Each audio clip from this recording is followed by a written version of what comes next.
Welcome to our comprehensive guide on how to send a story to friends on Facebook. Let's walk through the steps together. Step 1. Open the Facebook app on your Android device to access the platform. Step 2. Navigate to the story you wish to share with your friends. Step 3. Locate the 3 horizontal dots icon on the story and tap on it to reveal additional options. Step 4. From the menu that appears, select Share this story to proceed with sharing the story. Step 5. Choose Send to Friends as the sharing option to direct the story specifically to your friends. Step 6. Select the account or friend you want to send the story to, then tap Send to share the story with them.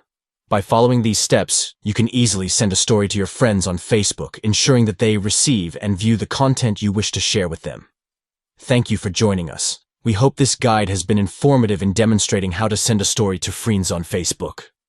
Enjoy the seamless sharing experience on the platform by connecting with your friends through shared stories, fostering engagement and interaction within your social circle.